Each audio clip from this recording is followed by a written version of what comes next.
किसी स्थान को पवित्र बनाने या उसकी प्रतिष्ठा करने का क्या अर्थ है?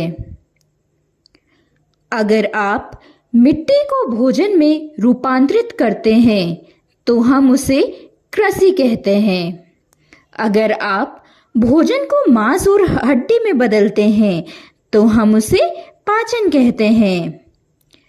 अगर आप मांस को फिर से मिट्टी बना देते हैं तो हम उसे दाह संस्कार कहते हैं। अगर आप इस मांस या किसी पत्थर या फिर किसी खाली स्थान को ईश्वरीय संभावना में बदल देते हैं तो उसे प्रतिष्ठा कहते हैं। प्रतिष्ठा एक जीवंत प्रक्रिया है। यह एक संस्कृत शब्द है। जैसा कि हमने पहले चर्चा की है, आधुनिक विज्ञान हमें बताता है कि हर चीज बस एक ही ऊर्जा है जो खुद को करोड़ों अलग अलग तरीकों से अभिव्यक्त कर रही है। अगर ऐसा है तो जिसे आप ईश्वर कहते हैं, जिसे आप पत्थर कहते हैं, जिसे आदमी या औरत कहते हैं या राक्षस कहते हैं, वे सभी अलग अलग तरीकों से काम करती हुई एक ही ऊर्जा है। अगर आपके पास जरूरी टेक्निक है तो आप अपने आसपास के साधारण स्थान को एक ईश्वरीय ऊर्जा से सराबोर कर सकते हैं। आप बस एक चट्टान के टुकड़ों को लेकर उसे देवी या देवता बना सकते हैं। इस प्रक्रिया को प्रतिष्ठा कहते हैं। खासकर भारत में प्राचीन समय से प्रतिष्ठा प्रक्रिया के बारे में ज्ञान के एक विशाल भंडार को पीढ़ी के दर पीढ़ी कायम रखा है। ऐसा इसलिए है क्योंकि आपका जीवन चाहे जितना अच्छा क्यों ना हो या आप चाहे जितने समय तक क्यों ना जिएं, जीवन के एक मोड़ पर आप में सृष्टि के स्रोत के संपर्क में आने की मौलिक लालसा अवश्य उठेगी। अगर इन गहरे आयामों तक पहुंचने की संभावना पैदा नहीं की जाती और हर खोजने वाले व्यक्ति को उपलब्ध नहीं कराई जाती तो समाज को अपने नागरिकों के लिए असली खुशहाली प्रदान करने में असफल माना जाएगा। इस जागरूकता की वजह से ही भारतीय संस्कृति में लोगों ने हर गली में मंदिर बनाए।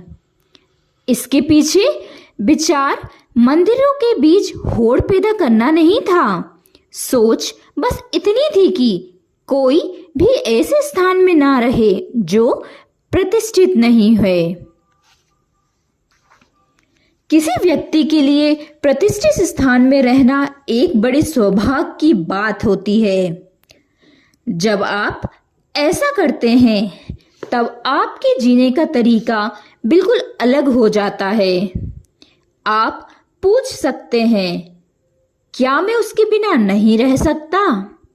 आप रह सकते हैं अगर आप जानते हैं कि आप अपने खुद के शरीर को मंदिर कैसे बनाएं, तो मंदिर जाना उतना महत्वपूर्ण नहीं है।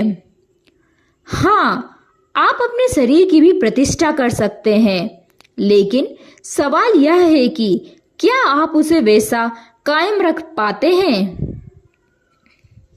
जब दुनिया में लोग बहुत भटके हुए हों और खुद को एक जीवंत मंदिर बनाने को अनिच्छुक हों, तब पत्थर के मंदिर बनाना आवश्यक हो जाता है।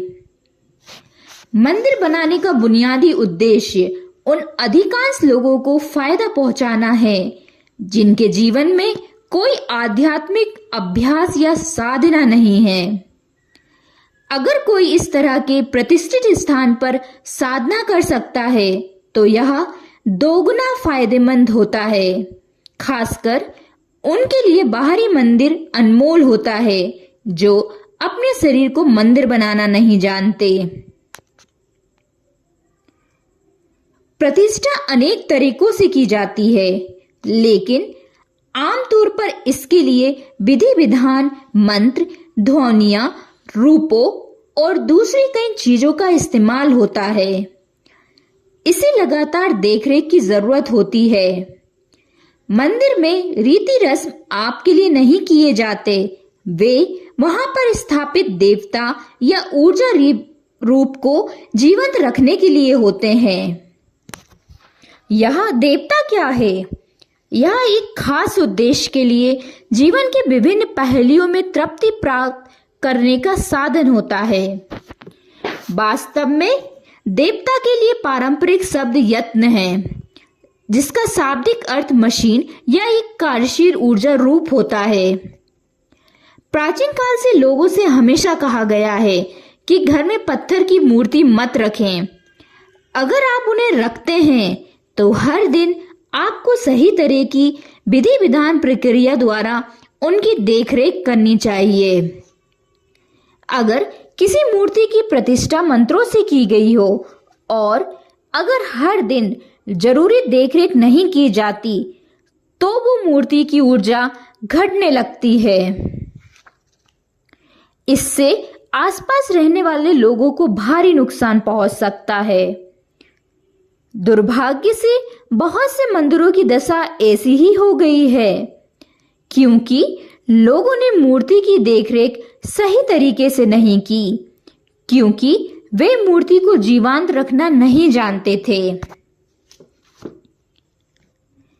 भारत के मंदिर कभी प्रार्थना की जगह नहीं थे। परंपरा यह थी कि सुबह उठते ही आप सबसे पहले नहाते थे और सीधे मंदिर जाते थे। वहां कुछ देर बैठते थे और उसके बाद ही अपना दिन शुरू करते थे। मंदिर बैटरी चार्ज करने के सार्वजनिक स्थल जैसा होता था। आजकल अधिकतर लोग यह भूल चुके हैं। वे बस मंदिर जाते हैं, कुछ मांगते हैं, फर्श पर 1 सेकंड को बैठते हैं और बाहर आते हैं। इसका कोई तुक नहीं है। वहां जाने का मतलब है वहां की ऊर्जा को अपने अंदर आत्मसात करना। धन्यवाद।